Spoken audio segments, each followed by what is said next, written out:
अस्सलाम वालेकुम and very good morning. आप देख रहे हो पाकिस्तान और मैं हूं आपके साथ ज़रियाब राजपूत और मैं हूं आपके साथ अनवार खाबर। सबसे पहले हम बात करेंगे पाकिस्तानी क्रिकेट टीम के हवाले से, जो कि दूसरा T20 मैच भी हार चुकी है। इसीलिए सबसे पहले हम हारे हुए मैच की बात करने ही जा रहे हैं, क्योंकि बहुत ज्यादा उम्मीदें थी।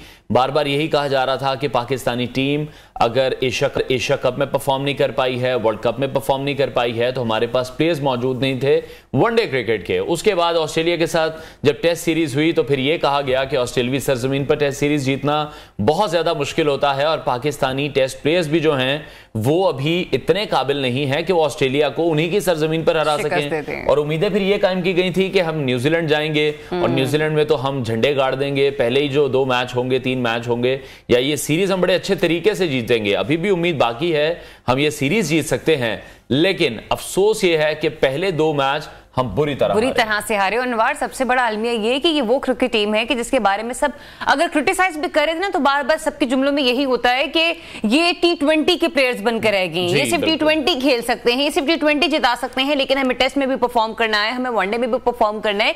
लेकिन वो लोग जो ताने दे रहे होते थे ना, या अपनी बात में भी इस्लाह का पहलू ढूंढ रहे होते थे कि यार सिर्फ T20 नहीं बाकी भी हैं, अब तो ऐसा लग रहा है कि शायद हमारी टीम T20 खेलने की भी काबिल नहीं रही है। जिस बात का हमें क्रेडिट दिया जाता था कि हम T20 की टीम है, वो भी अब हमारे डिस्क्रेडिट में चली गई है। तो न्यूजीलैंड ने पाकिस्तान को मुसलसल दूसरे मैच में भी शिकस्त दे दी है।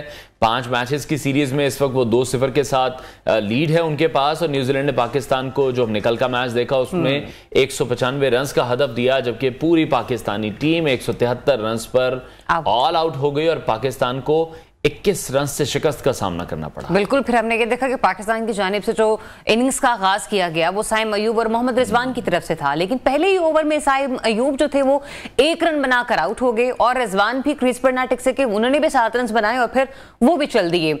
दूसरी तरफ बाबर आजम साहब, जिनसे मुसलसल दूसरे मैच में सेंचुरी तो उन्होंने स्कोर की और वह 43 गेंदों पर 66 रन की आउट हुए। लेकिन सॉरी, जो शायकीन क्रिकेट है ये जो मैच लवर्स हैं वो ये कहते हुए नजर आ रहे हैं, अनवर, जो आप भी कह रहे थे कि मैच फिनिश क्यों नहीं कर पा रहे हैं। वो लोग जो ये क्रिटिसाइज कर रहे हैं कि लोगों से बाबर आजम की 50 भी अब हजम नहीं हो रही। बात 50 की नहीं है, बात यह है कि आपकी 50 टीम की किसी काम नहीं आ रही है। मैच विनिंग परफॉर्मेंस एक्सपेक्ट की जा रही है और जब आप कंपेयर करते हैं विराट कोहली के साथ तो फिर उम्मीद यही की जाती है कि आप मैच को खत्म भी करें और टीम को मैच जितवाएं भी। शाहीन ने भी अच्छा खेला, 22 रन की इनिंग्स खेली, लेकिन पाकिस्तानी टीम मैच नहीं जीत सकी। आगे चलकर मैच के बारे में तफसील से भी बात करेंगे। अभी शामिल करेंगे टॉप स्टोरीज। बल्ला रहा नहीं, अब शेर और तीर का मुकाबला होगा, बिलावल भुट्टो। पीटीआई के आजाद उम्मीदवारों को मुख्तलिफ इंतखाबी निशान अलॉट। पाकिस्तान दुनिया की 6ठी बड़ी मईशत हैरान कुन पेशगोई। और सुप्रीम कोर्ट ने पीटीआई इंट्रा पार्टी इंतखाबात और बल्ले के इंतखाबी निशान से मुतालिक मुकदमे की तकरीबन 9 घंटे की तवील समाअत की और उसके बाद मुतफिका फैसला जारी करते हुए पेशावर हाई कोर्ट का जो फैसला था उसे कलअदम करार दे दिया। पाकिस्तान तहरीक इंसाफ से बल्ले का इंतखाबी निशान वापस ले लिया गया था। सुप्रीम कोर्ट के इस फैसले के बाद रद्दअमल देते हुए पाकिस्तान तहरीक इंसाफ के रहनुमा बैरिस्टर गौहर ने कहा कि अदालती फैसले के बाद पीटीआई के उम्मीदवार अब आजाद उम्मीदवार के तौर पर ही लड़ेंगे और वो ये कह रहे हैं कि हमने तो पहले ही हिकमत अमली अपनी जो थी वो तैयार कर ली हुई थी और इस हवाले से कोई भी फिक्र की बात नहीं है। इस स्टेटमेंट को मेरा ख्याल है सबको याद रखना चाहिए कि पीटीआई को इस बात की फिक्र नहीं है कि उनसे अगर बल्ले का निशान ले लिया गया तो। बिल्कुल। दूसरी जानिब पाकिस्तान तहरीक इंसाफ के जो आजाद उम्मीदवार हैं उनको इलेक्शन कमीशन की जानिब से सब्ज मिर्च, फ्राई पैन, जहाज, रेडियो, बकरी, तवा, जबान, विकेट समेत मुख्तलिफ इंतखाबी निशान अलॉट कर दिए गए हैं। और इलेक्शन कमीशन ने पीटीआई रहनुमा जो बैरिस्टर गौहर अली खान को जो है वो चैनिक दी है, साबिक स्पीकर कौमी असम्बली कैसे साहब को व्हील चेयर दी है, शुएब शाहीन को जूता और यास्मीन राशिद साहबा को लैपटॉप का इंतखाबी निशान अलॉट किया है, जिसे खासा हम भी देख रहे हैं कि इसको क्रिटिसाइज किया जा रहा है। वहीं पर इसका दूसरा पहलू भी ये देखा जा रहा है कि पाकिस्तान तहरीक इंसाफ जो है उसकी पॉपुलैरिटी ऐसी है कि वो इन इंतखाबी निशानात के साथ भी इलेक्शन कंटेस्ट कर सके। लेकिन इसमें कोई शक नहीं है कि बल्ला वापस लेने के बाद एक बहुत बड़ा डेंट पड़ा है। बिल्कुल ऐसी। और दूसरी तरफ आम इंतखाबात को मुलतवी करवाने के लिए सेनेट सेक्रेटेरिएट में एक और करारदाद जमा करवाई गई है, जहां सेनेटर हिलालुर रहमान की जानिब से जमा कराई गई करारदाद में कहा गया है कि खैबर पख्तूनख्वा में सिक्योरिटी खदशात के बायस उम्मीदवारों को इंतखाबी मुहिम के दौरान दहशत गर्दों के हमले का खदशा भी है। उधर बिलावल भुट्टो को हम देख रहे हैं कि वो भरपूर इंतखाबी जलसे में मसरूफ दिखाई दे रहे हैं। बलूचिस्तान के शहर डेरा मुराद जमाली में वो पहुंचे, पीपल्स पार्टी के जलसे से उन्होंने खिताब किया और उन्होंने कहा कि एक शख्स को आपने 3 बार वजीर आजम बनाया है और आप आज उस शख्स को चौथी बार मुसल्लत करने की कोशिश कर रहे हैं। और ख्वाजा आसिफ कह रहे हैं, उन्होंने सियालकोट में खवातीन कन्वेंशन से खिताब किया कि पाकिस्तान नवाज शरीफ के दौर में हंसता बसता मुल्क था जिसे एक शख्स ने तबाह कर दिया है। तो इलेक्शन कैंपेन्स का जो सिलसिला है वो अब शुरू हो चुका है। इस हवाले से मजीद बात करेंगे। सीनियर तजियाकार शौकत पराजा साहब हमारे साथ मौजूद हैं। पराजा साहब, बहुत वक्त के लिए सबसे पहले तो ये बताइएगा, माजी भी हमने देखा है कि मकबूल से मकबूल लीडर जो है वो इलेक्शन से पहले माइनस होते रहे हैं, लेकिन क्या शायद तारीख में पहली बार ऐसा हुआ है कि सिर्फ एक शख्सियत को माइनस करने के लिए पूरी पार्टी को ही माइनस कर दिया गया हो इलेक्शन से? आप इस मामले को किस तरह से देख रहे हैं? जी गुड मॉर्निंग, बहुत शुक्रिया। अभी आप कह रहे थे गौहर खान के हवाले से कि उन्होंने कहा कोई फिक्र नहीं है। फिक्र तो बहुत है ना। अगर इस आम इंतखाबात में जिस दिन पोल होना है 8 फरवरी को, अगर उस दिन आप सारी सीटें भी जीत के आ जाएं, लेकिन 227 रिजर्व सीट्स हैं मुख्तलिफ असेंबलीज में, और ख़ास तौर पर कौमी असेंबली में 60 सीट्स ख़वातीन की हैं और 10 सीट्स माइनॉरिटीज़ की हैं, तो 70 सीट्स आपके मुखालिफिन ले जाएंगे जी। आप जो है वो 70 सीट्स में आप उस लिस्ट में भी नहीं आते जिनको ये सीट्स एलोकेट की जाए, तो फिक्र तो बहुत है ना। और दूसरी बात ये है कि जितने कैंडिडेट्स हैं, हजार सोशल मीडिया की बात की जाए कि सोशल मीडिया पे बता दिया गया इनके वोटर्स को, लेकिन इमेजिन केपी में बहुत ऊपर पहाड़ों पे रहने वाले या पंजाब में नीचे साउथ पंजाब में खास तौर पर बुजुर्ग शहरी होंगे या खवातीन होंगे, वो बल्ला तलाश कर रहे होंगे क्योंकि बल्ला ही एक निशान बना हुआ था। तो इसमें यकीनन नुकसान है और इसमें बहुत फिक्र करनी चाहिए पीटीआई को, अभी फिक्र नहीं है। लेकिन पराजा साहब, आप किस तरह से देख रहे हैं? पाकिस्तान तहरीक इंसाफ अगर चाहती तो फिर 20 दिनों में अच्छे इंट्रा पार्टी इलेक्शन भी करवा सकती थी, लेकिन नहीं करवाए गए। तो पीटीआई के जो कानूनदान हैं उन्होंने खुद ही इंट्रा पार्टी इलेक्शन ठीक नहीं करवाए, जिसका नतीजा फिर अब इन्हें भुगतना पड़ेगा। जिस तरह से आप भी बात दुरुस्त फरमा रहे हैं कि बड़ी मुश्किल होगी उन तमाम लोगों के लिए जो पाकिस्तान तहरीक इंसाफ को फॉलो करते हैं, उन्हें वोट देना चाहते हैं। अब उन्हें पता नहीं होगा कि किस इंतखाबी निशान पर कौन सा कैंडिडेट खड़ा है। देखिए ना, 20 दिनों में इंतखाबात कराना पाकिस्तान में, 20 दिनों में स्टूडेंट यूनियन के इंतखाबात नहीं हो सकते। लेकिन वो साथ वो था कि ये ना होता तो कोई दूसरा गम होना था और हो सकता है कोई और मसला इस तरह का पैदा हो गया होता। बहरहाल अब वो माजी बन गया। Fact is today as we speak to each other, the fact is कि आज पीटीआई बतौर एक सियासी जमात वो इंतखाबात में हिस्सा नहीं ले रही एक निशान पे, और यही बात कल बिलावल भुट्टो जरदारी ने डेरा मुराद जमाली वाला आपने इशारा किया उस जलसे का, उन्होंने भी कह दिया कि अब पीटीआई नहीं है, बल्ला नहीं है, सो 2 जमातें हैं, या तीर है या शेर है, और शेर का शिकार जो वो कह रहे हैं हमने तीर से करना है। तो इस तरह के ऐलानात, इस तरह की जो बातें हैं अब तो वो आ रही हैं ना, वो सियासी जलसों में आ रही हैं। आज मरियम नवाज शरीफ जलसा करेंगी ओकाड़ा में, ये यानी नून लीग का पहला बहुत बड़ा जलसा होगा 8 फरवरी के इंतखाबात के हवाले से। अब ये हमें देखना है कि मरियम क्या ऐलान करती हैं, वो क्या नैरेटिव बयान करती हैं। मैं तो बड़ी नजरें लगा के बैठा हुआ हूँ आज ओकाड़ा के जलसे पे, क्योंकि सिर्फ बिलावल भुट्टो जरदारी ने जलसे किए, पीटीआई की तो डेली एक्टिविटी स्क्रीन पे होती है, लेकिन नून लीग सवाए इसके कि वो अपनी पार्टी मीटिंग करते रहे, अपने कैंडिडेट्स का इंटरव्यू करते रहे, कैंडिडेट्स को एड्रेस करते रहे। एग्जैक्टली शौकत पराजा साहब, नून लीग वाले अभी तक तो कोई जलसा इसलिए भी नहीं करते हुए हमें नजर आए थे क्योंकि नवाज शरीफ साहब के हवाले से भी सुप्रीम कोर्ट का जो ताहयात अहली का फैसला था उसके ऊपर भी कोई क्लैरिटी नहीं थी। अब बल्ला उन्हें बिल्कुल नहीं चाहे था इंतखाबी निशान में, ये भी बारहा कहा जा रहा था मुख्तलिफ टॉक शोज में। तो अब आपको लगता है कि कोई हैसियत की वक़्त रह जाएगी मरीम नवाज साहिबा की किसी भी बयान की, क्योंकि लेवल प्लेइंग फील्ड उन्हें दरकार थी, वो उन्हें मिल गई, बल्ला उन्हें माइनस चाहिए था, वो हो गया, खान साहब उनको नहीं चाहिए थे, वो माइनस हो गए, तो फिर मेरे ख्याल से मुकमुका की सियासत तो पूरी हो गई। अगर हम ये कहें कि बल्ला ना मिलने से पीटीआई खत्म हो गई या पीटीआई की सियासत खत्म हो गई, तो ये तो कहने की बात ही नहीं है। लिहाजा मुकाबला है, मैदान है, मैदान में 8 फरवरी का एक मरहला है और भी तो आगे पॉलिटिक्स चलनी है। मरियम नवाज शरीफ साहबा, मैं इसलिए तो कह रहा था कि ये जितनी सारी बातें आपने की दुरुस्त तस्वर कर लिया जाए, फिर भी तो आगे बढ़ना है। यानी 8 फरवरी को अगर एक ही जमात पंजाब में मुस्लिम लीग नून, बड़ी सियासी जमात सेंट्रल पंजाब या नॉर्थ पंजाब की बात करूं, और उसको भी टर्नओवर मिल जाए जैसे कराची के बल्दियाती इंतखाबात में 10 से 12% था, तो वो क्या होगा। इसलिए अभी बहुत सारे मराहल बाकी हैं, इन मराहल को भी तय करना है। और आज क्या वो ऐलान क्या होता है कि हम बल्ले को निकाल कर खुश हैं, या हम जो चाहते थे वो पूरा हो गया, या फिर वो भी कहें कि नहीं, जैसे मौलाना फजलुर रहमान ने कहा था कि अगर मेरे हाथ खुले हैं तो मुखालिफिन के भी खुला होने चाहिए। ये पहला पावर शो होगा। अगर बहुत बड़ा पावर शो हो जाता है बजाते खुद, तो शायद हम ये बात न करें जो अभी के बयान की तवक्को कैसे रख सकते हैं शौकत पराजा साहब? अगर इसके सबका वो बयान दे भी देती, तो हमने माजी में देखा है कि good cop bad cop Pakistan Muslim League Noon की पॉलिसी रही है।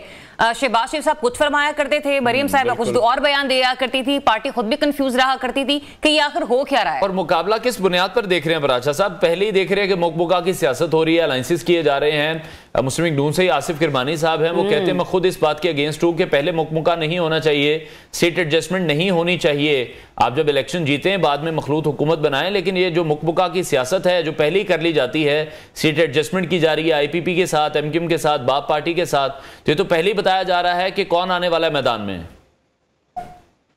एमक्यूएम के साथ बड़ा चर्चा था, क्या हुआ? कुछ नहीं हुआ। नून लीग के ख्वाजा शुएब और एमक्यूएम के मुस्तफा कमाल साहब NA 242 पे इलेक्शन लड़ रहे हैं।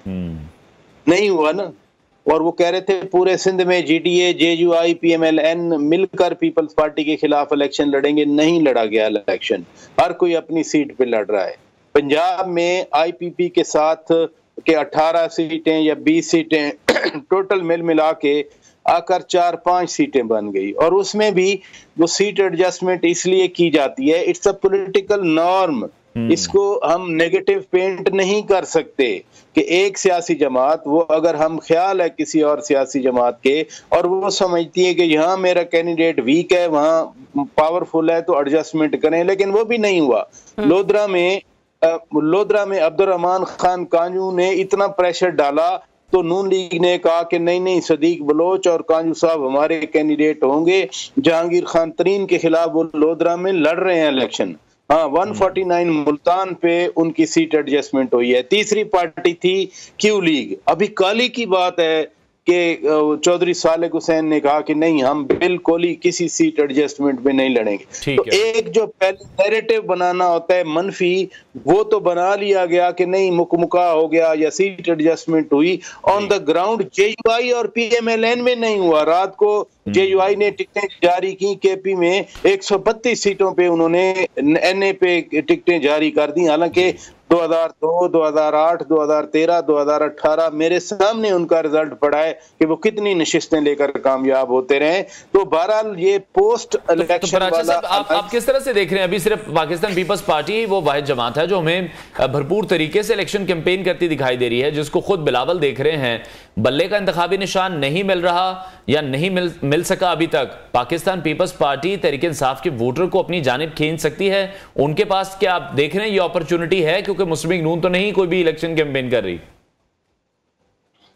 मुस्लिम लीग नून, जैसे मैंने कहा कि आज से कैंपेन शुरू कर रही है। ना सिर्फ मरियम नवाज आज से जलसा शुरू करेंगी, बल्कि मियां साहब के भी 15-20 जलसे प्लान हैं। तो आप अभी आइंदा दिनों में मुस्लिम लीग नून को भी देखेंगे।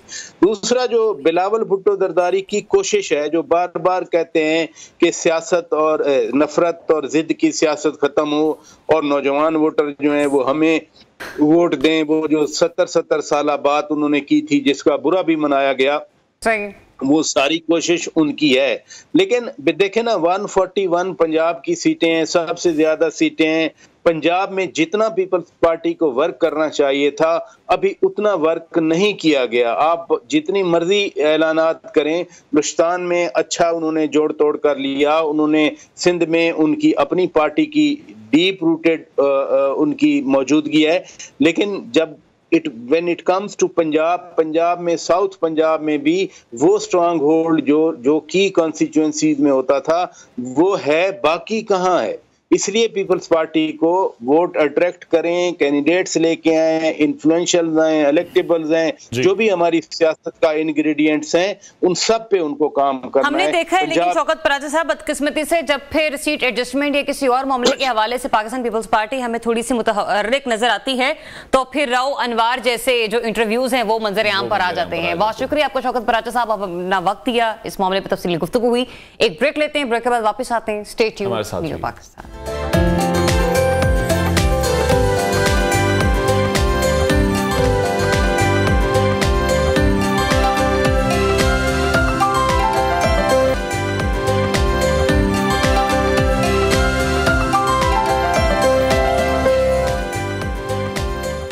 Welcome back. एक बार फिर से बात करेंगे आम इंतखाबात के हवाले से, और हम देख रहे हैं कि इस वक्त इलेक्शन कैंपेन अगर की जा रही है जोरों शोर से, तो फिर पाकिस्तान पीपल्स पार्टी बिलावल भुट्टो जरदारी की तरफ से की जा रही है। और अब कहा यह जा रहा है कि देखना यह है कि पंजाब में पीपल्स पार्टी को दोबारा अच्छा वोट बैंक मिलने की कितनी उम्मीद है। इसी तमाम सूरत हाल पर हम बात करेंगे। मैं शो ज्वाइन किया है रहनुमा पीपल्स पार्टी चौधरी अब्दुल गफूर साहब से, जो कि उम्मीदवार हैं NA 125 से भी। उनसे इस हवाले से मजीद बात करेंगे। सर, बहुत शुक्रिया आपके वक्त के लिए। हमेशा से, बचपन से हम तो यही सुनते आ रहे हैं कि लाहौर की बात करें या पंजाब की बात करें तो नून लीग को गढ़ कहा जाता है इस जमात का, और यही कहा जाता है कि जो भी जमातें आती हैं उनको मुश्किल का सामना जरूर करना पड़ता है। तो आप अभी किस तरह से देख रहे हैं, पाकिस्तान पीपल्स पार्टी किस तरह से काम कर रही है? बिलावल खुद इलेक्शन लड़ने जा रहे हैं यहाँ से। देखें, बिलावल साहब का लाहौर से इलेक्शन लड़ना जी, ये एक मैसेज है। और पाकिस्तान पीपल्स पार्टी तो एक नेशनल और एक बड़ी जमात है पाकिस्तान की, अल्टीमेटली इसमें कोई दो राय नहीं है। लेकिन पंजाब के हवाले से अगर देखा जाए तो जब एक इलेक्शन में नारा लगा था, जाग पंजाबी जाग, तेरी पग नूं लग गया दाग, तो अब उन्होंने खुद ही अपनी पग को दाग लगा दिया है और पीपल्स पार्टी को खुद स्पेस दी है। पाकिस्तान मुस्लिम लीग नून ने क्रेडिबिलिटी एक छोटा सा लफ्ज है, बट इसके साइड इफेक्ट्स बड़ी दूर तक जाते हैं। जब लीडर्स की प्रायोरिटीज बदल जाएं तो फिर बहुत चीजें चेंज हो जाती हैं। और इस वक्त जो करंट लॉट है, जितने हमारे बड़े पॉलिटिशियंस और लीडर्स हैं, उनमें मैं समझता हूं सबसे क्रेडिबल अगर कोई लीडर है तो बिलावल भुट्टो जरदारी साहब हैं, जिनके ऊपर कोई एलिगेशन नहीं है। और उन्होंने जिस तरह वो कैंपेन कर रहे हैं, किसी के कभी उन्होंने कोई लूज टॉक नहीं की, सबको पॉजिटिवली और आगे चल रहे हैं। अगर बात करते हैं तो कौम की, मेरे और आपके बच्चों की हमारी बात करते हैं, यूथ की बात करते हैं। तो मैं समझता हूं कि अब ये पॉलिटिक्स में ना ये अजीब व गरीब काम है। It's a very tough job and sometime personally I am feeling like that it's a thankless job. मसला ये है असल में, इस मुल्क की जो प्रॉब्लम्स हैं उन्हें कौन कैसे एड्रेस करता है, ये क्वेश्चन मार्क है। इस मुल्क का मसला ये है नहीं कि कोई चौधरी गफूर नाम का बंदा अभी असेंबली में जाए, MPA बने, MNA हो, वजीर बन जाए। इस मुल्क की कतन ये प्रॉब्लम्स नहीं है। इस मुल्क का सबसे बड़ा पहला मसला अगर हम डेमोक्रेसी को देखें तो वो ये है कि हम असेंबलीज के अंदर वो स्टफ होना चाहिए जो वहां पे इस कौम के बच्चों की बात कर सके। बेसिक प्रॉब्लम ये है, असेंबलियों में मोस्टली वो स्टफ है ही नहीं। आप एक एक बंदे को आप देख लें, यहां तो करप्ट क्रिमिनल माफियास का कब्जा है एवरीवेयर, असेंबलीज के बाहर भी, असेंबलीज के अंदर भी। सम टाइम अच्छे और बुरे लोग नो डाउट हर जगह पे पाए जाते हैं, बट जो बहुतात है ना वो इसी तरह के लोगों की है। चीजें बिल्कुल चेंज हो रही हैं। आपने माफियाज के हवाले से बात की, दूसरी तरफ जिस हल्के से आप इलेक्शन लड़ रहे हैं कौमी असेंबली का हल्का है NA 125 और आपके अगेंस्ट हैं पाकिस्तान मुस्लिम लीग नून के असद खोकर साहब, और उनके बारे में भी हमने देखा कि बहुत सारे केसेस उनके अगेंस्ट भी खुले रहे हैं। तो कितना टफ कंपटीशन होगा? हाँ, वो असद खोकर आप मिस कर गए, वो अफसल खोकर साहब, सॉरी। तो ये लोग हैं, यस बहुत कुछ होता रहा इनके खिलाफ। तो मैं समझता हूं कि अब इलेक्शन में है, सबका कौम को सबका पता है और सब बेनकाब हो गए हैं, चाहे कोई भी हो। वो वाले बेनकाब जो शाइस्ता खान अब्बासी साहब कह रहे हैं, वो वाले भी आप, मैं समझता हूं पार्टी भी जिस तरह से हमने देखा, अब कोई भी अब हर चीज का, एक तो जो इलेक्ट्रॉनिक मीडिया और उसके बाद सोशल मीडिया ने और किसी ने, अब कोई अभाम नहीं है। कौम को भी बड़ी अवेयरनेस है, कौम को बड़ा इल्म है और इस दफा कौम इंशाअल्लाह मुझे लग रही है कि बेहतरीन फैसले करेंगे। और इसलिए देखे ना, बहुत सी लीडरशिप वो तो घरों में छुप के बैठे हैं, बाहर इसलिए नहीं आते कि उन्हें थ्रेड है, प्रॉब्लम है। मुझे पिछले दिनों एक बड़े लीडर ने, मखदूम अहमद महमूद साहब ने सवाल किया, नवाज शरीफ बाहर क्यों नहीं आ रहे? मैंने कहा मेरी तो जमात नहीं है, but I am a political worker, मैं उनके साथ रहा हूं। आपने क्वेश्चन किया है तो मैं समझता हूं कि वो पहले उन्होंने ट्रेलर देख लिया। लाहौर में शहबाज शरीफ साहब एक हल्के में निकले, काना में लोगों ने रोका, फिर झंग में और बहुत जगहों पे। अब ये कौम के जो हमारी खास तौर पे जो यूथ है ना, जो पढ़े लिखे बच्चे हैं, ज्यादतियां देखें, excess of everything is bad. जब चीजें एक्सीड कर जाएं, लिमिट्स को क्रॉस कर जाएं, फिर वो बैकफायर करती हैं। और अब ये नहीं हो सकता कि कोई इस कौम के बच्चों को बेवकूफ बना सके। अब ये जो लीडर्स हैं, जो समझते हैं ना कि सब हमें पता है, इनको कुछ भी नहीं पता। जो इस कौम को पता है, जो गली मोहल्ले के लोग हैं, जो उनको पता है, वो इनकी खाम ख्याली है कि हम बेवकूफ बनाएंगे इस कौम को। अब ये नहीं हो सकता। लेकिन चौधरी साहब, अभी एक फैसला आया सुप्रीम कोर्ट की तरफ से, पाकिस्तान तहरीक इंसाफ से बल्ले का निशान वापस ले लिया गया। तो बिलावल ने फिर उस पर स्टेटमेंट ये दी कि मुकाबला सिर्फ तीर का है और शेर का है। आप इस स्टेटमेंट को किस तरह से देख रहे हैं? उन्होंने ये स्टेटमेंट खुशी में दी है, दुख में दी है? इस फैसले को पाकिस्तान पीपल्स पार्टी किस तरह से देख रही है? ये दुरुस्त फैसला हुआ है? देखें, सुप्रीम कोर्ट ऑफ पाकिस्तान का फैसला है, मैं उसको क्रिटिसाइज तो मैं नहीं कर सकता, बट बिलावल भुट्टो जरदारी साहब ने जो बात की है, वो तो पहले दिन से ये कह रहे हैं कि लेकिन जो भी फैसले क्रिटिसाइज सियासतदानों ने सुप्रीम कोर्ट के करने होते हैं वो करते हैं। अभी जो भुट्टो साहब का केस है वो भी अदालत में ही है, और इसीलिए अदालत में है क्योंकि उस पर क्रिटिसिज्म बहुत ज्यादा था। ये बात दुरुस्त है, और मैं समझता हूं कि अब हर चीज को क्लियर होना चाहिए, कौम के सामने हर चीज आनी चाहिए। बट मैं इसको सम अप ऐसे करूंगा कि बिलावल भुट्टो जरदारी साहब, वो तो कभी उन्होंने किसी पार्टी को, उनका ये जमहूरियत है, सबको बिल्कुल मौका मिलना चाहिए, सबको हक है कि सब लोग आए फील्ड में, और फिर कौम जिसको वोट करेगी उसका हक है इख्तिदार का। तो अब डिस्क्रिमिनेशन पे तो बिलावल भुट्टो साहब बिलीव नहीं करते, लेकिन उन्होंने जनरली एक बात की है कि उनसे बल्ले का निशान वापस हो गया। तो अब फील्ड में अल्टीमेटली उन्हें बहुत सी अपनी प्रॉब्लम्स हैं पाकिस्तान तहरीक इंसाफ को, और वो प्रॉब्लम्स किसी की वजह से नहीं है, उनकी अपनी वजह से हैं, उनके अपने बिहेवियर की वजह से हैं। जो उन्होंने किया, उन्होंने खुद, एक तो हम बचपन में पढ़ते थे, आ बैल मुझे मार, इन्होंने ये कि बैल को कहा तू वहीं खड़ा हो, हम आ रहे हैं फिर हमें मार। तो ये एक अनगाइडेड मिसाइल की तरह बिहेव करना, और ये जो कुछ आज हो रहा है और जो ये तमाशा बना हुआ है मेरे मुल्क में, कौम में, ये सबका जिम्मेदारी खुद उन्हीं पे आए। सब जो बेस बनी इस फैसले की, वो इंट्रा पार्टी इलेक्शन बनी, और इंट्रा पार्टी इलेक्शन आपको भी पता है मुस्लिम लीग नून में भी किस तरह होते हैं, पाकिस्तान पीपल्स पार्टी में भी किस तरह से होते हैं। ये मुनासिब लगा आपको? ये देखें, एक तो मुस्लिम लीग नून के या किसी और के इंट्रा पार्टी इलेक्शन जो हुए हैं, शायद उन्हें किसी ने चैलेंज नहीं किया। ठीक है। इस इलेक्शन को चूंकि चैलेंज किया गया, तो फिर सुप्रीम कोर्ट ऑफ पाकिस्तान ने, देखे ना कितनी लंबी एक हियरिंग भी हुई, और उसको एक एक चीज को उन्होंने डिस्कस किया और पूछा। मैं ये समझता हूं कि आइंदा के लिए एक लेसन है, मैसेज है तमाम पार्टीज के लिए कि हुण ऐदा नहीं चलना, अब प्रॉपर एक सिस्टम में और आना पड़ेगा, लाइनअप करना पड़ेगा हर चीज को। सही, ठीक। अच्छा बिलावल साहब, जिस हल्के से इलेक्शन लड़ रहे हैं N127, जैसे कि हम लोग इनवार भी पहले ही कह रहे थे कि माना और तस्वुर तो यही किया जाता है कि लाहौर जो है वो पाकिस्तान मुस्लिम लीग नून का कला है, उनका गढ़ है। लास्ट टाइम जब उन्होंने इस हल्के से इलेक्शन कंटेस्ट किया था तो उन्हें 5000 वोट मिले थे, लेकिन ऑन ग्राउंड सिचुएशन इस वक्त हम ये देख रहे हैं कि फिलहाल इतनी आप लोगों की पकड़ तो नहीं है लाहौर में, लेकिन अंदर खाते कहीं ना कहीं सीट एडजस्ट हो चुकी है, इसीलिए वो इस हल्के से इलेक्शन लड़ रहे हैं। नहीं, सब लोग अपने अपनी कंपेन कर रहे हैं, सब लोग अपने उस पे हैं जिस तरह कोई कर सकता है। ठीक है, तो मैं तो नहीं समझता सीट एडजस्टमेंट की इस टाइप की कोई बात नहीं है। अच्छा। और वो 5,000 की जो बात है तो ये 35,000 पे चले गए थे पिछले जो ज़िमनी इलेक्शन हुए, और अभी हर चीज सामने आ चुकी है।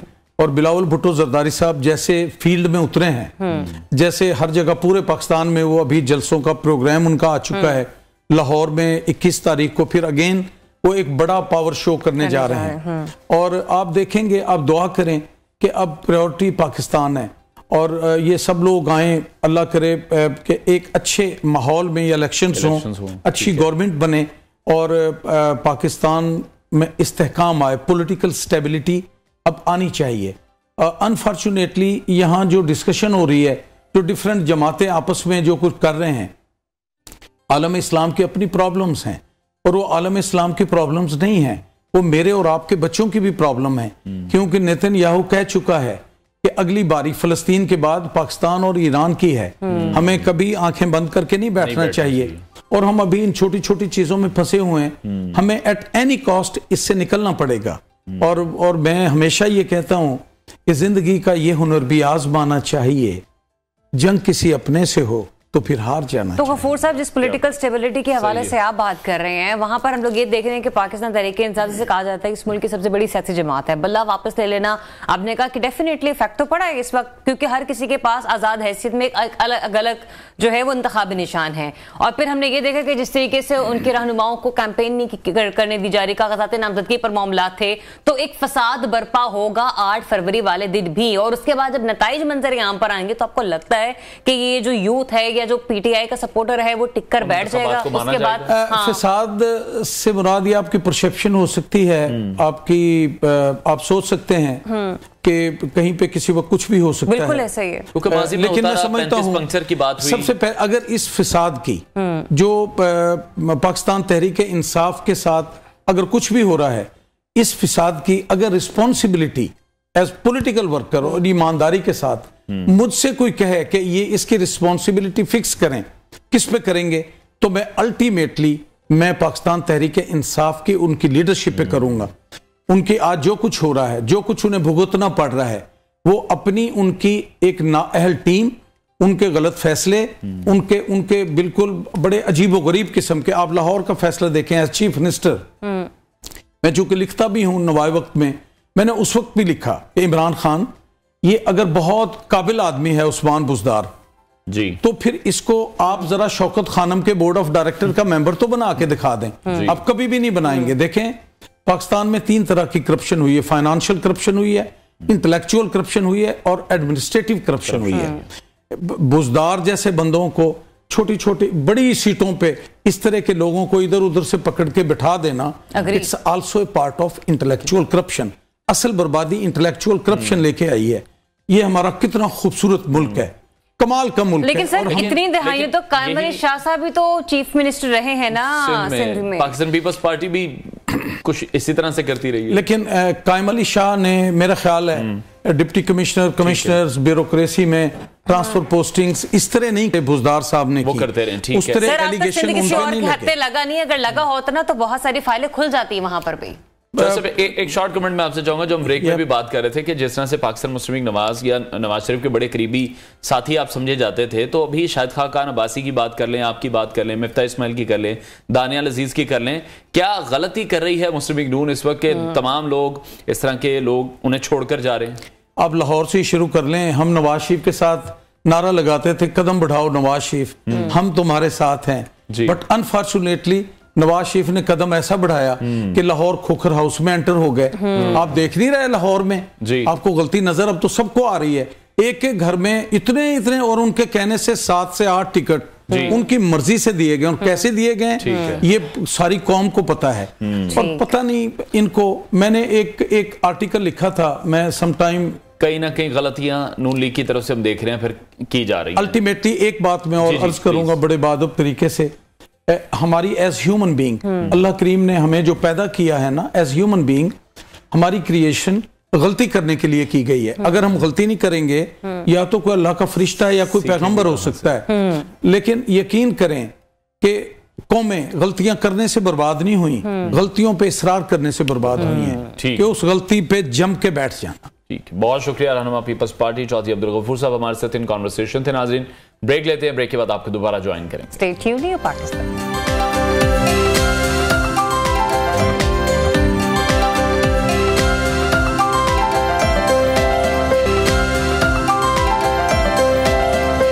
Welcome back. अफसोसनाक खबर शामिल करेंगे। कराची से लाहौर जाने वाली शालीमार एक्सप्रेस की बोगियां पट्टी से उतर गई हैं। अफसोसनाक वाकया पेश आया है और ये हादसा बिन कासिम रेलवे स्टेशन के करीब पेश आया है। न्यूज़ स्क्रीन पर आप ये मनाजिर भी इस वक्त मुलाहिजा कर रहे हैं। कराची से लाहौर जाने वाली शालीमार एक्सप्रेस की बोगियां पट्टी से उतर गई हैं। हादसा बिन कासिम रेलवे स्टेशन के करीब पेश आया है। मनाजिर देख रहे हैं आप इस वक्त न्यूज़ की स्क्रीन पर।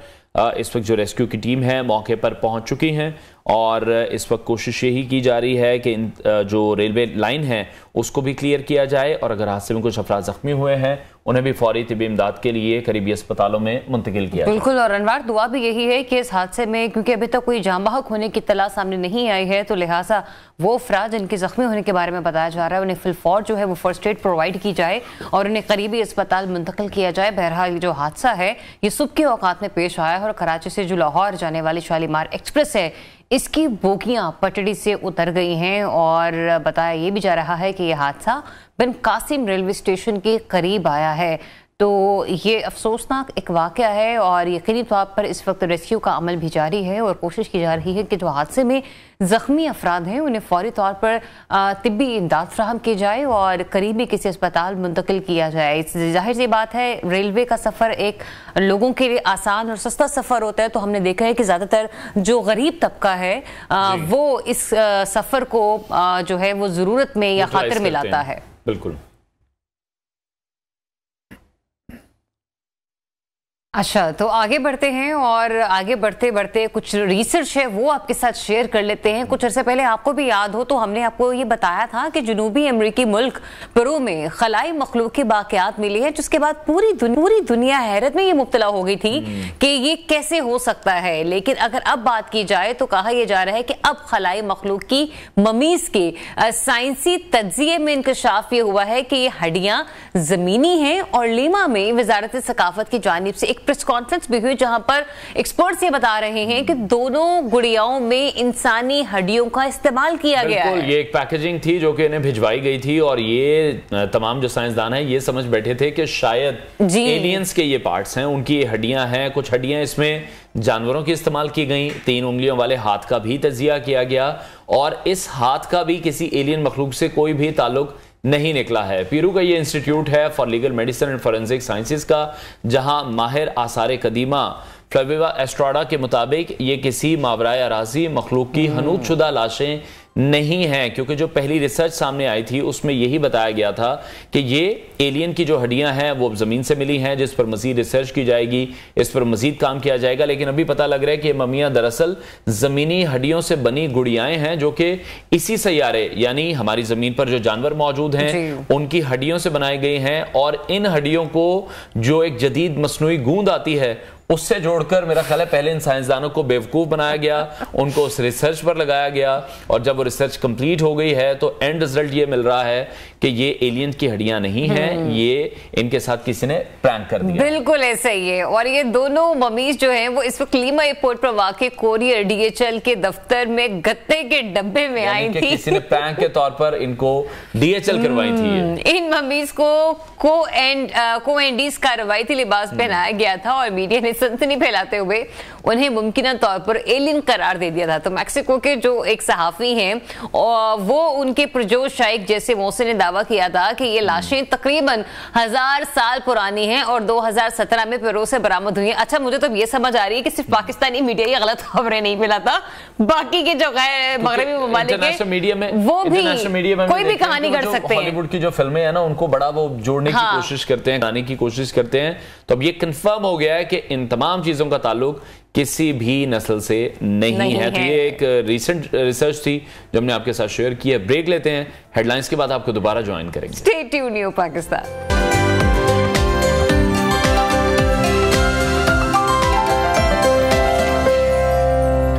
Welcome back. और अब कुछ बात करेंगे क्रिकेट की। तो शाहीनों को ब्लैक कैप से मुसलसल दूसरी शिकस्त तो हो चुकी है और इससे पहले हम देख चुके हैं कि ऑस्ट्रेलिया से टेस्ट सीरीज में व्हाइट वॉश की खिफत भी हम उठा चुके हैं और हमारी टीम के जो बहुत सारे मसाइल हैं अब वो आहिस्ता आहिस्ता करके सामने आ रहे हैं। पहले सिर्फ वनडे टीम की बात की जा रही थी कि वनडे टीम के मसाइल हैं, फिर टेस्ट टीम के मसाइल थे और अब जिस फॉर्मेट में हमें सबसे ज़्यादा एक्सपीरियंस समझा जाता रहा है उसमें भी हम देख रहे हैं कि नाकिस फील्डिंग के मसाइल हैं, फिटनेस के मसाइल हैं जो कि अब सबके ही सामने आते हैं। और मुझे तो ये लग रहा है अनवर, हम एक के बाद एक करके जिस तरीके से सीरीज खेल रहे हैं या वर्ल्ड कप भी परफॉर्म कर चुके हैं, शायद कोशिश ये की जा रही है कि टीम हमें बावर करा सके भाई हमें कितनी खामियां हैं और किस किस डिपार्टमेंट में है। अब आप लोगों ने फैसला करना है कि जो मतलब आपसे मुराद हमारा जो पीसीबी है उसने फैसला करना है कि किसने किसी को किस नंबर पर खिलाना है, क्या फैसले करने हैं, खेलना चाहिए भी किसी खिलाड़ी का या नहीं खेलना चाहिए। क्योंकि नौजवान ओपनर साइम अयूब जिनको अभी हाल ही में हमने एंटर किया है,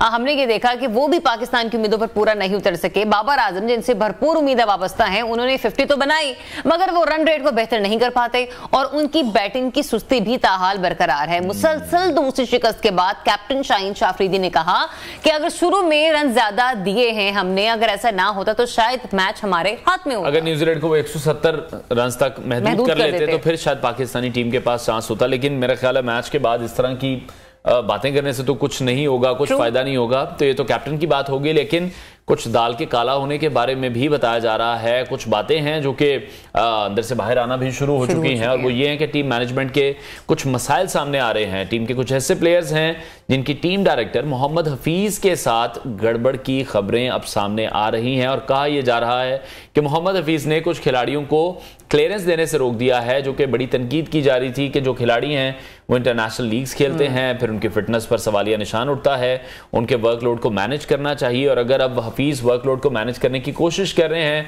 तो फिर कुछ मेरा ख्याल है वहां पर जो अंदर इख्तलाफात हैं अब वो खुलकर सामने आना शुरू हो गए। क्रिकेट बोर्ड ने खिलाड़ियों को इंटरनेशनल लीग T20 के लिए एनओसीज जारी किए थे, लेकिन मोहम्मद हफीज ने क्लियरेंस देने से रोक दिया। इस वजह से सीनियर खिलाड़ियों की टीम डायरेक्टर से तल्ख कलामी की खबरें जो हैं वो सामने आ रही है। अच्छा, इस पर अपना तज्जिया हो सकता है अगर हम देखें कि उन्हें नेशनल लीग्स के लिए नहीं, इंटरनेशनल लीग्स के लिए नहीं जाने दिया जा रहा, तो ये भी हो सकता है कि पहले आप इस पर तो तवज्जो रख लें कि आप कहां पर पाकिस्तान की टीम की तरफ से परफॉर्म करते हुए हमें नजर आ रहे हैं। बहरहाल ये तो हम सोच रहे हैं, हमारे एक्सपर्ट्स इस पर क्या राय रखते हैं उन्हीं से जान लेते हैं। अब्दुल समी स्पोर्ट्स एनालिस्ट हैं, उन्होंने हमें ज्वाइन किया है, उनसे इस मामले पर बात कर लेते हैं। अब्दुल समी, सबसे पहले तो ये बताइएगा ये जो T20 में हमारी परफॉर्मेंस आपने देखी टीम की, उसको आप किस तरीके से जस्टिफाई करेंगे शाहीन शाह अफरीदी की एक स्टेटमेंट के साथ? क्या मामला बिल्कुल ठीक हो गया, तीसरे में ये परफॉर्म कर लेंगे? देखिए, इस बात पे जो है जिक्र करने से पहले थोड़ा सा बैकग्राउंड हमें देखना जरूरी है और वो ये कि हम वर्ल्ड कप में जो हमारी टीम की परफॉर्मेंस थी और वहां पे जैसे हमारा मोरल डाउन हुआ तो उस वक्त से ये बात चल रही थी कि इस फेज से निकलने में अब टीम को वक्त लगेगा। और वही हमने देखा जब हम ऑस्ट्रेलिया गए। ऑस्ट्रेलिया में जो है हमने जो है वो सीरीज जो है बुरी तरह से हारी और वहीं से हम जो है जब न्यूजीलैंड गए तो हमें टीम का जो मोरल है वो उस तरह से बहाल होता हुआ हमें नजर नहीं आ रहा, जिसमें बहुत सी खामियां हैं जिनमें आप कुछ चीजा का तो जिक्र कर सकते हैं, लेकिन मुसलसल इस पे बात होती आ रही है। आप पाकिस्तान जिस चीज के लिए पहचाना जाता था जो हमारी फास्ट बॉलिंग अटैक थी उसमें वो दम नहीं रहा, फिर अब हमारी नाकिस फील्डिंग है, फिर मिडिल ऑर्डर का फ्लॉप हो जाना है। तो जब आप इस लेवल पे खेल रहे होते हैं और आप जब इस तरह से इस इंटरनेशनल लेवल पे जा रहे होते हैं तो आपको लगना आप गली मोहल्ले की टीम नहीं है। आपको वो दिखाना चाहिए जिसमें हम जो है मुसलसल नाकाम हुए हैं और हम ये साबित करने में अभी तक उस तरह से कामयाब नहीं हो पाए कि हम उस मेयार की टीम है जो हमारी क्रिकेट देखने से नजर आ रहा है। ठीक है, लेकिन सभी कल के मैच की अगर सबसे पहले बात कर ले, आपको क्या लग रहा है कल क्या गलतियां हुई जिस तरह से टॉस जीतकर बैटिंग की दावत दी? इस डिसीजन को आप किस तरह से देख रहे हैं और कौन कौन सी ऐसी जगह थी जिस पर काम करें तो शायद फिर अगले मैचेस में जीत यकीनी हो सके? देखिए, ये आप न्यूजीलैंड में जब जाते हैं और आप अपनी टीम की स्ट्रेंथ देखते हैं तो मेरे ख्याल में शाहीन ने उस हिसाब से फैसला किया। लेकिन जब आपने ये फैसला किया है तो उसके बाद आप देखेंगे सबसे पहले जो है आपकी जो फास्ट बॉलिंग है वो फास्ट बॉलिंग आप उस तरह से नहीं कर पा रहे, जिसकी वजह से आपको ये मसाइल हो रहे हैं। आप शुरू के ओवर्स में जो है आउट कर देते थे, उससे जो है दूसरी टीम के ऊपर प्रेशर आता था। ना आप उस पेस से अगर बॉलिंग कर रहे हो, ना आप जो है लेंथ को फॉलो कर रहे हो, तो आप अर्ली ऑन आपको विकेट्स नहीं मिलती। जब आपको विकेट्स नहीं मिलती, आप प्रेशर नहीं क्रिएट करते, जब प्रेशर नहीं जनरेट होता तो आपके बड़ा टोटल लगता है, और वही हुआ हमारे यहाँ। बड़ा टोटल कल भी बड़ा टोटल होने जा रहा था, आखिर में हमने निस्बतन बेहतर वो किया। तो जब आपने टॉस जीत के और आप ये गए हैं कि हम इनको छोटे टोटल पे रिस्ट्रिक्ट करेंगे, पहले तो आप वहां पे नाकाम हो गए, और उसमें आपको पता है कि जो कैचेस ड्रॉप होते हैं और जो हमारी गैर मेयारी फील्डिंग होती है, ये भी बुनियादी वजह बनती है। लेकिन सबसे बड़ा सवाल यहाँ पे, आप स्टार्ट में जो लैग की बात कर रहे हैं, वहां पे हमारा एक सवाल ये है कि एग्रेसिव क्रिकेट खेलने की जरूरत होती है आपको अपने पावर प्ले के ओवर्स में, लेकिन अगर आप उसी में ही अच्छा परफॉर्म नहीं कर पा रहे, क्योंकि जो भी नंबरिंग वाला हमने देखा ना कि रिजवान ने ओपनिंग की साइम अयूब के साथ, डोंट यू सी के साइम अयूब के साथ फखर जमान को होना चाहिए था, क्योंकि दोनों तरफ से अगर एग्रेसिव स्टार्ट मिल जाए तो मेरे ख्याल से 20 ओवर है ना, 50 ओवर थोड़ी खेल रहे हैं हम। देखिए, आप इस चीज को भी देखें कि साइम अयूब नो डाउट बड़े टैलेंटेड प्लेयर हैं, बट और उनके पास 360 जो है शॉट है, हर तरफ वो खेलते हैं, बल्कि बीच के उनकी एक शॉट जो है बहुत ज्यादा उस पे बात हो रही है कि वो बीच का जो बॉल है वो 135-40 की पेस पे भी उसको पीछे की तरफ फेंक देते हैं। ये हिस्ट्री में हमने कभी नहीं देखा। यकीनन ये सलाहियत उनके पास है, बट इसके बावजूद उनके पास एक्सपीरियंस की कमी है। आपका T20 में मैं समझता हूं कि बाबर और रिजवान बहुत अच्छा स्टार्ट दे रहे थे, तो हमने पहले ये चेंज किया, और फिर उस चेंज को अगर हमने कर लिया है तो मेरे ख्याल में हमें उसको थोड़ा सा टाइम देना चाहिए। आप 2 मैचेस की बुनियाद पे ये नहीं कह सकते कि आप साइम अयूब आए हैं, इतना बड़ा आपको पता है मैदान है, इतना इसका प्रेशर होता है, इंटरनेशनल गेम है, वो डोमेस्टिक में नो डाउट PSL में परफॉर्म किया है, पर आप न्यूजीलैंड जो दुनिया की बेहतरीन T20 साइड है, आप उसके खिलाफ खेल रहे हैं, तो आपको थोड़ा सा टाइम लगता है। तो एक तो हम उससे ज्यादा उम्मीद कर रहे हैं, उसको थोड़ा टाइम लगेगा। चले साइम से जिस तरह से आप कह रहे हैं कि हम ज्यादा उम्मीद कर रहे हैं, बाबर से अभी ज्यादा उम्मीद करनी बनती है या नहीं बनती है? इंडिविजुअली बहुत अच्छा खेल रहे हैं, 2 मैचेस हुए, उन्होंने 50s भी की हैं, लेकिन वो जो मैच विनिंग प्लेयर की एक बात की जाती है वो नजर नहीं आ रही है। जब हम कंपेयर करते हैं विराट कोहली से, वो बड़े अच्छे मैच फिनिशर हैं, बहुत से क्रूशियल मैचेस उन्होंने अपनी टीम को जिताए हैं सिंगल हैंडेड। एक्सपेक्ट बाबर से ये किया जा रहा है कि वो भी अपनी परफॉर्मेंस तो बहुत अच्छी दे रहे हैं, लेकिन किसी ना किसी तरह टीम को मैचेस भी जितवाएं। आप इससे एग्री करेंगे? बिल्कुल, आप ठीक कह रहे हैं। देखिए, बाबर दुनिया का एक बेहतरीन खिलाड़ी रहा है पिछले 3-4 साल में। उसने जो क्रिकेट खेली है, सारी दुनिया के क्रिकेट शायकीन और मुबस्सिरीन को उन्होंने मुसलसल जो है मुतासिर किया है। बट पिछले कुछ माह से जो है उनका बैड पैच चल रहा है, बड़े खिलाड़ियों के ऊपर आता है, उससे निकलने की वो कोशिश कर रहे हैं। फिर कप्तानी के मसाइल, उसके बाद उन्होंने आके दोनों मैचों में यकीनन 50 किया, रन रेट भी बेहतर किया है, लेकिन वो दोनों इनिंग्स में और दोनों मैचेस में जो है वो फिनिश नहीं कर सके। और यही एक बड़े खिलाड़ी की पहचान होती है कि जब वो ऐसी जगह पे खेलता है तो वो बाकियों से इसी बुनियाद पे मुख्तलिफ होता है। वो बड़ा इसी बात पे कहलाता है कि वो प्रेशर ले सकता है और मैच आपको जिता सकता है। तो आपकी ये बात से मैं बिल्कुल एग्री करता हूँ। बाबर पे इस पे बहुत पहले भी कि आपने 50 कर लिया है, लेकिन अगर आप टीम को जिता नहीं सकते, आप टीम को उस दलदल से नहीं निकाल सकते, तो आप बड़े खिलाड़ी कैसे हैं? फिर आप मैच विनिंग प्लेयर कैसे बन सकते हैं? तो यहां तक तो मैं बिल्कुल आपसे इत्तेफाक करता हूं। तो अच्छा समी, ये जो मोहम्मद हफीज और खिलाड़ियों के दरमियान तलकलामी वाला मामला है, इस पर आपके पास क्या खबर है? कहा जा रहा है कि टीम डायरेक्टर ने खिलाड़ियों पर सख्ती की है, ये भी शिकस्ती की वजह हो सकती है, वो अब जो है वो इंटरनेशनल लीग्स जो हैं वो उस तरीके से खेल नहीं सकते। ये इसकी थोड़ा सा बैकग्राउंड है, और वो ये है कि दुबई में एक प्राइवेट जो है इंटरनेशनल T20 लीग होने जा रही थी, जिसमें पाकिस्तान क्रिकेट बोर्ड ने चेयरमैन की हिदायत पर जो है शाहीन शाह अफरीदी, मोहम्मद वसीम, शादाब खान और आई गेस आजम खान है, इनको दे दी हुई थी, एनओसी दिया हुआ था कि वो जी ने एतराज किया। उसने क्रिकेट बोर्ड को मना किया कि हम अपनी जो आपने मुझे टास्क दिया है, हम उस प्लानिंग को लेके चल रहे हैं, तो उस प्लानिंग में मुझे लगता है कि इनको लीग के लिए नहीं भेजना चाहिए, यहाँ पे जो है मुल्क के लिए दस्तयाब हो। तो इस बात पे इख्तिलाफ जरूर हुआ है, लेकिन कलामी की कोई खबर नहीं आई। खिंचाव जरूर है, और यकीनन ऐसी चीजों से टीम का माहौल खराब होता है। इसको पहले देखना चाहिए। आप जिस फॉर्मेट पे जाके खेल रहे हैं, जितने बड़े लेवल पे, वहां पे ये चीजें फिर जेब नहीं देती। इनको पहले ग्राउंड में उतरने से पहले मसाइल हल होने क्लियर करना चाहिए। बहुत शुक्रिया। स्पोर्ट्स एनालिस्ट अब्दुल समी हमारे साथ इन कॉन्वर्सेशन थे। ब्रेक लेते हैं नाज़रीन, ब्रेक के बाद आपको दोबारा ज्वाइन करें। Stay tuned.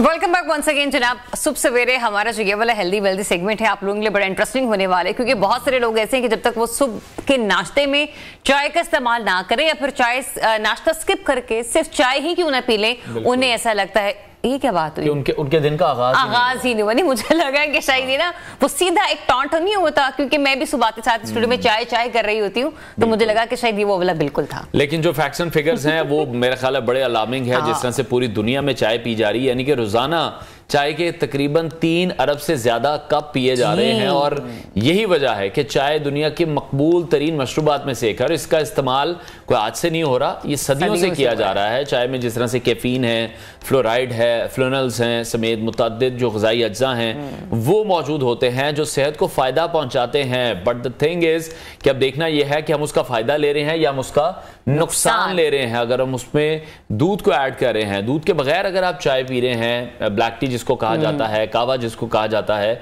उससे मेरा ख्याल है सेहत को काफी फायदे हैं। लेकिन ये भी हम अपने एक्सपर्ट से ही सुनना चाहेंगे। बिल्कुल। और दूसरा ये कि दूध के बगैर जो चाय पी जाती है इसको कहा जाता है कि ये बड़ी अफादियत वाली होती है, लेकिन वही जैसे अनवार के एक्सपर्ट से बता सकते हैं कि ये कितनी इंपॉर्टेंट है आपकी हेल्थ के लिए। और दूसरा ये कि रिसर्च ये भी बताती है कि चाय में मौजूद जो एंटीऑक्सीडेंट्स होते हैं वो भी मुख्तलिफ अमराज जैसे दिल की शरियानों के अमराज और डायबिटीज जैसे बचने में मदद मिलती है। तो ये सारी चीजें किस हद तक एक अपना पॉजिटिव रोल प्ले कर सकते हैं आपकी हेल्थ को मजीद बेहतर बनाने में, इस पर बात कर लेते हैं। बहुत ज्यादा इंपॉर्टेंट है वो ये, शायद जिसको लोग सुनकर थोड़े से मेरा ख्याल है इसकी तरफ माइल होने की कोशिश करें कि जो एंटीऑक्सीडेंट्स हैं ये उम्र बढ़ने से आने वाली जो जिस्मानी तनज़्ज़ुली है उससे भी तहफ़्फ़ुज़, यानी कि आपकी जो एजिंग है उसको भी कंट्रोल करते हैं। तो ये बड़ा जरूरी है। तो जो ब्लैक टी है उसको पीने से किसी भी वजह से आपकी जो खुदा न खास्ता कबल अज़ वक्त मौत का जो खतरा होता है वो भी कम हो जाता है। तो इसी तमाम सिचुएशन पर, इसी तमाम बातों पर हम एक्सपर्ट हमारे साथ मौजूद है, हमारे ग़िज़ाइयत ज़ोहा अकरम साहिबा, उन्होंने हमें स्टूडियोज़ में ज्वाइन किया है, उनसे बात करें। शुक्रिया आपके वक्त के लिए। Welcome to new Pakistan. सबसे पहले तो यही जानना चाहेंगे, जिस तरह से हमने भी फैक्ट्स एंड फिगर शेयर किया कि 3 अरब से ज्यादा चाय के कप पिए जाते हैं, आप क्या समझती हैं, दूध के साथ वाली चाय या दूध के बगैर वाली चाय? सबसे पहले तो जज़ाकल्लाह खैर, thank you so much for having me on the show. बेशक आपने जो चाय के हवाले से इतनी ज़बरदस्त इंफॉर्मेशन डिसेमिनेट की है, मैं उसके साथ अग्री करती हूँ। अब ब्लैक टी पीनी चाहिए या मिल्क टी पीनी चाहिए, या दूध वाली या ब्लैक टी?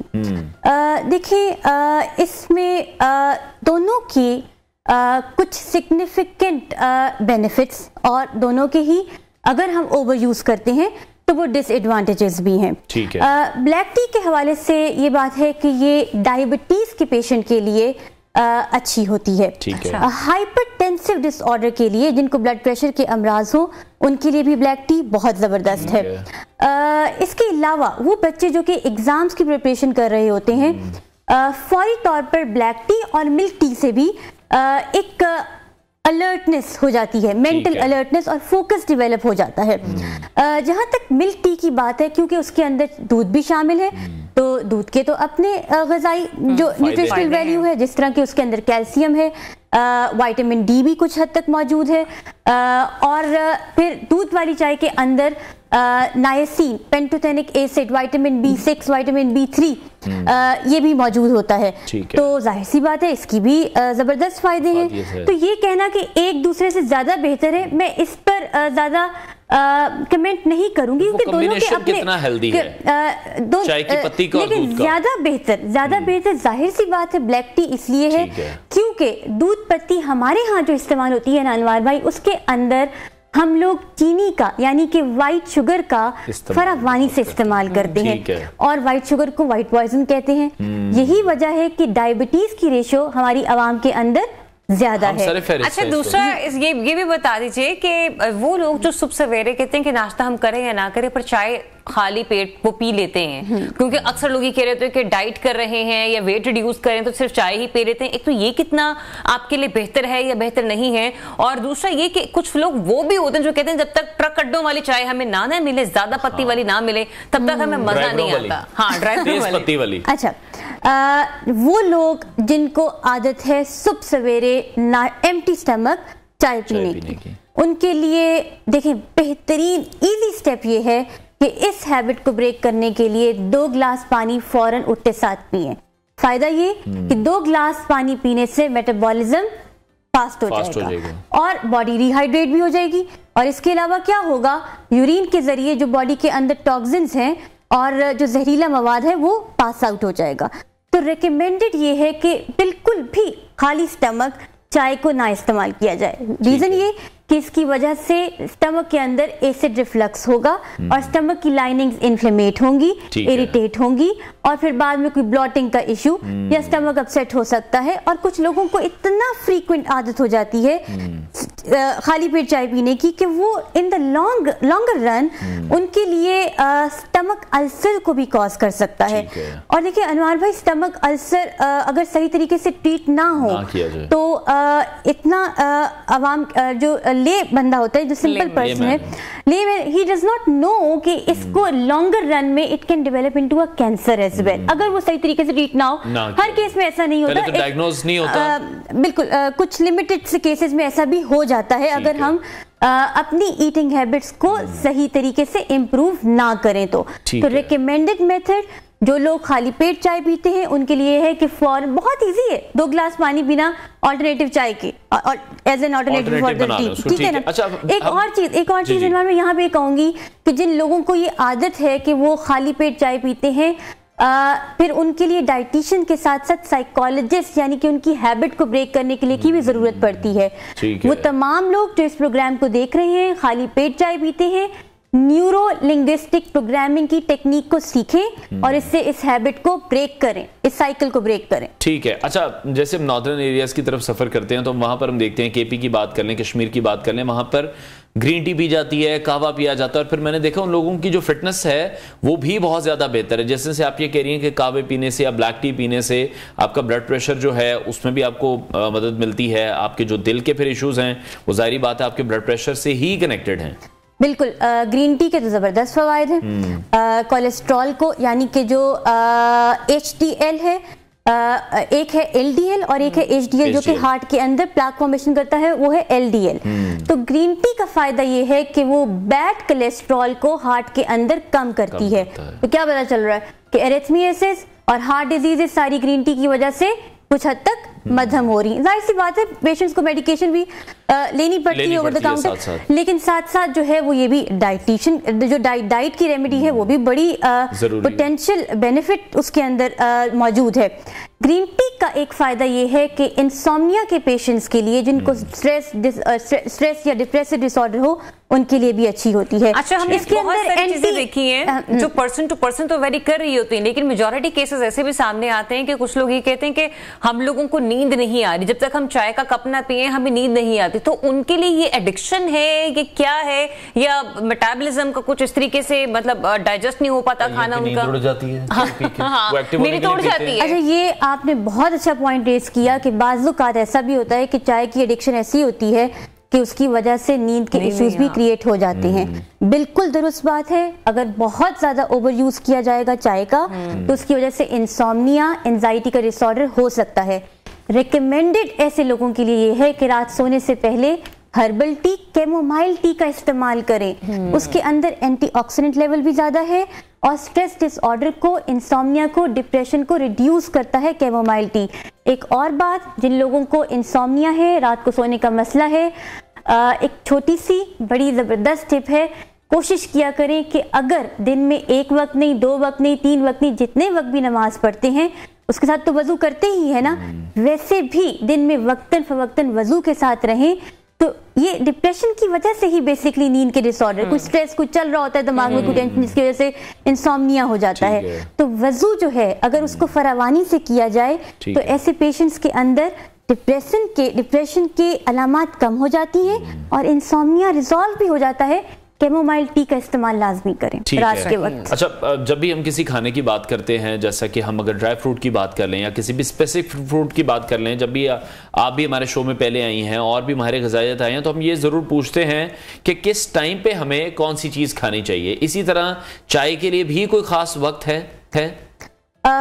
हर्बल टीज का वक्त जो है वो ये, जिस तरह मैंने कैमोमाइल टी की बात की, उसका तो खास वक्त ये है कि वो रात सोने से पहले ही ली जाए। बाकी बेहतर ये होता है कि किसी दिन की जिस तरह शुरुआत में जब आपने अपनी जॉब के लिए, काम के लिए निकलना है, या स्कूल के बच्चे या यूनिवर्सिटी के बच्चों ने कॉलेज में जाके पढ़ाई करनी है, तो बेहतर ये है कि दिन के आगाज में a cup of black T is preferable. क्यों?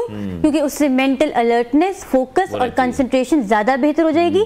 मेटाबॉलिज्म दिन की शुरुआत में ही बूस्ट हो जाएगा, तो उनकी प्रोडक्टिविटी दिन में बेहतर हो जाएगी। और चाय अगर हम दूध के साथ इस्तेमाल करें तो उससे कोई फायदा है? बिल्कुल। और एक और बात कि एज अ स्नैक भी शाम के वक्त कॉफी या T is a good option. अगर उसको किसी मफिन, कप केक के साथ लें, इज अ गुड ऑप्शन, बजाय इसके कि किसी हैवी जो लो कोलेस्ट्रॉल के साथ पास्ता है उसके साथ या सैंडविच के साथ हम वो चाय को नोश करवा रहे हैं। ठीक है, बहुत शुक्रिया हमारे ग़िज़ाइया ज़ोहा अकरम हमारे साथ इन कॉन्वर्सेशन थी। नाज़रीन, ब्रेक लेते हैं, ब्रेक के बाद आपको दोबारा ज्वाइन करें। Stay tuned new Pakistan.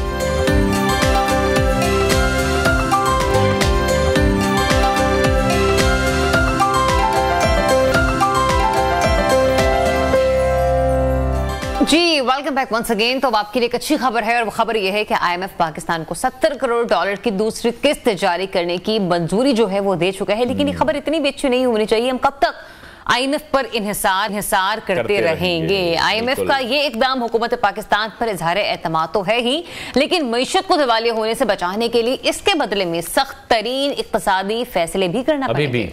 जिसके जब हम देख रहे हैं कि बिजली की प्राइसेस बढ़ चुकी हैं, गैस की प्राइसेस बढ़ चुकी हैं, और फिर लोड शेडिंग का सिलसिला सर्दियों में भी जारी है, और इसके अलावा जो $70 करोड़ की किस्त के अजरा के साथ $3 अरब के पैकेज की बकिया रकम है, उसके लिए मुज़ाकरात की राह भी हमवार हुई है, जो कि आइंदा माह फरवरी में मुतवक्के है। और इस पर पाकिस्तानी अवाम को जो बढ़ती महंगाई का सामना है उस पर भी बात करनी बहुत ज़्यादा ज़रूरी है। इस सिलसिले में एक अच्छी खबर तो ये आई है कि 16 जनवरी से जो पेट्रोलियम मसनूआत की कीमतों में कमी का एक कभी इम्कान भी है। कहा यह जा रहा है कि पेट्रोल की जो कीमत है उसमें 5 रुपये फी लीटर कमी कर दी जाएगी, डीजल के नर्ख में कोई कमी नहीं की जाएगी। बट मैं ये दरख्वास्त ज़रूर करना चाहूँगा कि एक मेक श्योर ज़रूर करें कि जब भी पेट्रोल की प्राइसेस कम हो रही हैं तो जो अशिया खुर्दनोश हैं, जो भी हम रोज़मर्रा की चीज़ें इस्तेमाल कर रहे हैं, उनकी प्राइसेस क्यों नहीं कम हो रही हैं। हुकूमत पंजाब जो निगरान सेटअप है या निगरान वफाकी हुकूमत है, वो इस तरफ ध्यान क्यों नहीं दे रहे हैं? क्योंकि जो रोज़मर्रा की अशिया की कीमतें हैं, जो कि डेली लोगों ने खाना है, सब्जियां हैं, फल हैं, दालें हैं, मुर्गी का गोश्त है, अंडे हैं, मतलब 400 रुपये अंडे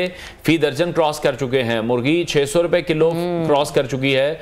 तो मुझे नहीं समझ आ रहा कि प्रायोरिटीज कहां पर हैं। हम डेली ये खबर तो शेयर कर देते हैं कि स्टॉक मार्केट जो है वो 65,000 पर इंडेक्स पहुंच चुका है, लेकिन अवाम को उसका फायदा कब मिलना शुरू होगा, बुनियादी सवाल ये है। और ये जो अनवार बातें कर रहे हैं, ये मैं तो ये कहूंगी कि पहले ना हमारे रनडाउन का ये निचोड़ होता था कि हम लोग डेली बात करते हुए बोल रहे होते थे कि अच्छा महंगाई भी बढ़ रही है साथ साथ, और स्टॉक मार्केट ये कह रही है कि आज इतने इंडेक्स का इजाफा हो गया, उतने इंडेक्स का इजाफा हो गया। लेकिन अब अगर हम लोग भी पर्सनली अपनी ग्रॉसरी करते हुए चीजें एक्सपीरियंस कर रहे हैं ना, तो यकीन जानिए ये कोई स्क्रिप्ट नहीं है जो हम आपके साथ शेयर कर रहे हैं, ये एक पर्सनल आपका अपना एक्सपीरियंस है जो कि हम आपके साथ शेयर कर रहे हैं। हम भी आप जैसे हैं, बिल्कुल हम भी उन्हीं पैसों में से बाइंग कर रहे हैं जो हम कमा रहे हैं, और वो सबको इस वक्त मेरा ख्याल है बहुत ज्यादा दुख रहा है। लेकिन इसके अलावा जो एक दिलचस्प रिपोर्ट है वो भी पाकिस्तानी मईशत के हवाले से ही है। एक मारूफ सरमायाकार कंपनी है जो कि ये कह रही है कि अगले 50 सालों में, यानी कि 2075 में पाकिस्तान दुनिया की 6ठी बड़ी मईशत बन सकता है। ये पेशगोई की है,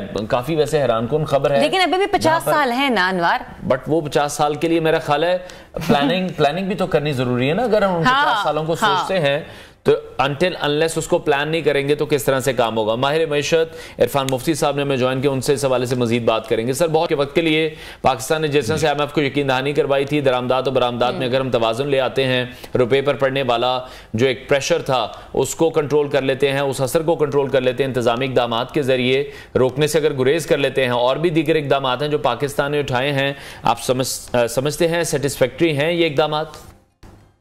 हाँ जी, बिल्कुल, बहुत शुक्रिया।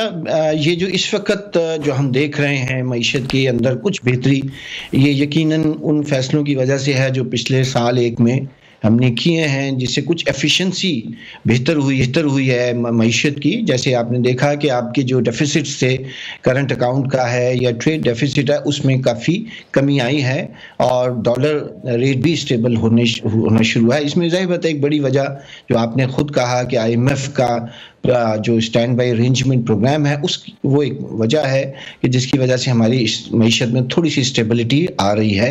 ये मज़ीद बेहतर हो सकती है अगर कुछ फैसले सही किए जाते रहें और इनको मज़ीद ख़राब ना किया जाए। मसला पता क्या है, हमारे यहाँ आपने सही निशानदेही की, वो गवर्नेंस का है।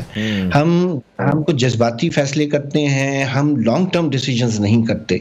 हम अपने शॉर्ट टर्म गेन्स के लिए कुछ फैसले सिर्फ पॉपुलैरिटी गेन करने के लिए कर लेते हैं, लेकिन उसके असरात बहुत दूर तक जाते हैं। मईशत एक ऐसा मामला है जिसमें जज्बातियत से नहीं बल्कि समझदारी के साथ काम किया जाता है। और सारी दुनिया, जिन मुल्कों की आप मिसालें हम देते हैं जहां मईशत बहुत मजबूत हुई है, चाहे मलेशिया है या और एशिया के ऐसे ममालिक हैं, बांग्लादेश है, उन्होंने लॉन्ग टर्म प्लान्स दिए हैं। वो शॉर्ट टर्म मईशत के अरेंजमेंट्स नहीं करते, वो 10-10 साल मंसूबे लाते हैं और उनके ऊपर काम करते हैं और तमाम हुकूमतों के लिए वो बाइंडिंग होते हैं। तो हमें कुछ इस तरह का एक मईशत का निज़ाम खड़ा करना चाहिए कि जिसमें ये जो सियासी जो है इन्फ्लुएंस है या जो उसके अंदर इंटरवेंशंस हैं वो मिनिमाइज की जा सकें।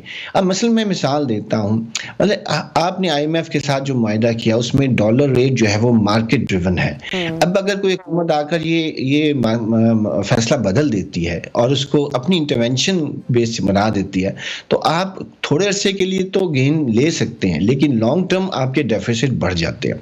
सो ख्याल ये है कि मईशत को, लेकिन आप जो कह रहे हैं ना सर कि पॉलिटिकल इन्फ्लुएंस नहीं होना चाहिए, तो फिर कि जो स्टॉक एक्सचेंज की इतनी हम देखते हैं कि डेली पर तेजी देखने को मिलती है, ये भी क्या पॉलिटिकल इन्फ्लुएंस है? क्योंकि अगर नहीं है तो फिर मुझे इसका रिलीफ आवाम को मिलता हुआ नजर नहीं आ रहा। आप देखें अंडे आपको 400 रुपए फी दर्जन से ज्यादा की मिल रहे हैं, ठीक है, प्याज जो है वो 200 रुपए किलो में अवेलेबल हो रही है, चीनी आप खरीदने जाए वो आपको 175 से ऊपर चली गई है। मतलब कोई भी चीज अगर देखा जाए तो आवाम की पहुंच में, आवाम की दस्तरस में हमें उस तरह से नजर नहीं आती। देखिए, आपने जो स्टॉक मार्केट की बात की वो तो एक इंडिकेटर है कि आप स्टेबिलिटी की तरफ जा रहे हैं, क्योंकि इन्वेस्टर जब आता है और आपकी इकोनॉमी में इन्वेस्ट करता है तो उसकी वजह से स्टॉक मार्केट में बेहतरी आती है। लेकिन जो प्राइसेस हैं वो एक एडमिनिस्ट्रेटिव डिसीजन है। अगर एडमिनिस्ट्रेटिव एक्शन नहीं किया जाएगा तो प्राइसेस के देखिए जो प्रॉफिट एक दफा लेना शुरू कर देता है वो उसको नीचे नहीं लाता, उसी सूरत में लाएगा जब प्राइस कमेटी जो आपकी एडमिनिस्ट्रेटिव मैटर है उसके जरिए उसको बाउंड नहीं किया जाता कि वो प्राइसेस को रिड्यूस करें, क्योंकि अब जो कॉस्ट है उसमें कमी आ रही है। अब इस वक्त आपका डॉलर आज का जो रेट है वो मेरे ख्याल में 279 से भी नीचे चला गया है और ये आप ये देखिए 312 से ये नीचे आया है। लेकिन जो प्राइस इंडेक्स है, जो खासतौर में इंपोर्ट आइटम्स की प्राइसेस हैं, उसमें भी कमी नहीं आई है इतनी। सो ये एक एडमिनिस्ट्रेटिव फेलियर है। हमें हुकूमत से कहना चाहिए कि जो मार्केट प्राइस डिटर्मिनेशन प्रोसेस है या जो मैकेनिज्म है उसके अंदर इन्फ्लुएंस करे। जब वो नहीं करेंगे, अब ये देखिए अंडे की कीमत सिर्फ इसलिए बढ़ाई गई है कि एक वेदर पैटर्न है और उसका वो एडवांटेज उठा रहे हैं, जबकि मार्केट में जो सप्लाई है उसमें इतनी कमी नहीं आती है। तो मेरा ये ख्याल है कि ये इंतजामी मामलात हैं, उसको इंतजामी तौर पर ही हल होना चाहिए। लेकिन इरफान साहब, अगर इंतजामी मामलात हम ठीक नहीं करेंगे तो जो 70 करोड़ डॉलर की किस्त मिल रही है उसके बाद 3 अरब डॉलर की जो मुआहदे की राह हमवार हो रही है उसका तो फिर कभी भी फायदा आवाम को नहीं मिलेगा। यही वजूहात हैं। अवाम देखें, अभी तो हमारे माइशत के जो मैनेजर्स हैं वो सिर्फ ये कोशिश करें कि स्टेबिलिटी ले आए। स्टेबिलिटी आएगी तो उसके आहिस्ता आहिस्ता ट्रिकल डाउन होंगे, लेकिन ये स्टेबिलिटी में टाइम लंबा है। अभी मेरा नहीं ख्याल कि एक फिस्कल ईयर में ये स्टेबिलिटी हम अचीव कर सकेंगे। लेकिन जो कंज्यूमर है या जो बायर है जिसकी आप बात कर रहे हैं, उसको तो डे टू डे रिलीफ चाहिए है और वो रिलीफ सिर्फ पेट्रोल प्राइस से नहीं आएगा, उसके जो रिपरकशंस हैं या जो उसकी डाउन स्ट्रीम जो उसकी इम्प्लीकेशंस हैं उसको भी तो ठीक करना चाहिए। मेरा ये ख्याल है कि हमारी हुकूमत इस वक्त और मामलात में फंसी हुई है, उसको चाहिए कि अवाम को रिलीफ देने की तरफ जाए और जो मार्केट प्राइस है और जो कमोडिटी प्राइसेस का जो इंडेक्स है उसके ऊपर तवज्जो दे। ये इस तरह से जो प्रॉफिट मेकिंग माफियाज हम मजबूत करते रहते हैं, इससे लोगों को अवाम को निजात दिलाएं। ये मुश्किल वक्त है, लोगों ने बहुत सर ये तो मुश्किल वक्त है ही, लेकिन जो ये रिसर्च सामने आई है कि 2075 में छठी बड़ी जो है वो हम आलमी मईशत के तौर पर उभर कर सामने आ सकते हैं। हमने अगला दिन नहीं देखा, ठीक है 2075 तो बहुत दूर की बात है, तो क्या हम 2075 के आने का इंतजार करें या फिर इस बात की खुशी मना लें, मुतमईन हो जाएं कि हमारी आने वाली नस्ल जो है वो इससे फायदा ले लेंगे, हम तो नहीं ले सके? नहीं, मेरा ख्याल है कि ये इससे पहले मुमकिन है। देखिए पाकिस्तान, मैंने इससे पहले भी 2 दफ़ा ये बात कही थी कि पाकिस्तान की फॉर्मल इकोनॉमी जो है वो पाकिस्तान की जो इनफॉर्मल इकोनॉमी से 1/4 है, यानी हम अभी भी इनफॉर्मल इकोनॉमी हमारी 3 गुना बड़ी है फॉर्मल इकोनॉमी से, जिसका मतलब ये है कि अगर हम उसको फॉर्मल इकोनॉमी का हिस्सा बना दें तो हमारी इकोनॉमी आज भी $1200 बिलियन पर जा सकती है। हम इस वक्त $300 बिलियन पर फॉर्मल इकोनॉमी चलाते हैं। मतलब ये है कि आपकी इकोनॉमी वो ट्रस्ट जनरेट नहीं करती। बहुत शुक्रिया, वक्त की कमी है। माहिर मईशत इरफान मुफ्ती साहब हमारे साथ इन कॉन्वर्सेशन थे। नाज़रीन, प्रोग्राम का वक्त खत्म हुआ है, इंशाल्लाह कल फिर आपसे मुलाकात करेंगे इस उम्मीद के साथ कि बारिश भी हो जाए और पाकिस्तानी टीम जो बाकी मैचेस हैं वो भी जीतना शुरू कर दे। कल फिर आपसे मुलाकात करेंगे, अपना बहुत सारा ख्याल रखिए, इजाजत दीजिए, अल्लाह हाफिज।